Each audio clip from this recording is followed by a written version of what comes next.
New legal troubles tonight for Hunter Biden after the president's son was indicted on 9 tax charges. Ryan Nobles now with that story.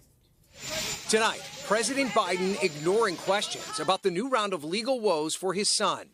A 9-count federal indictment on tax charges from special counsel David Weiss. Hunter Biden facing the possibility of 17 years in prison.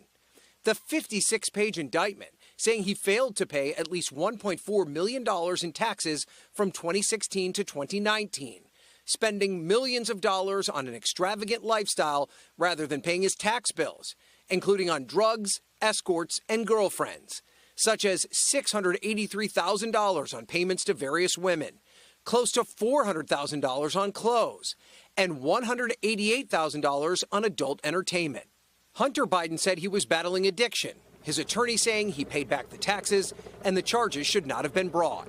So if his name wasn't Hunter Biden, this would not have happened. It comes after Weiss's original plea deal for Hunter Biden, which would have allowed him to avoid prison time, fell apart under a judge's scrutiny.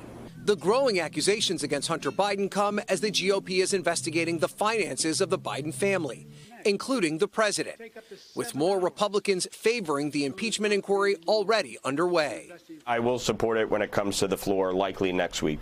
President Biden has repeatedly denied that he spoke to Hunter about his foreign business dealings. I have never discussed with my son or my brother or anyone else anything having to do with their businesses. A former Hunter Biden partner told Congress President Biden spoke to their business associates at least 20 times. The president was pressed about it this week. I did not, and it's just a bunch of lies. And that same business partner testified that he had no knowledge of any wrongdoing by the president.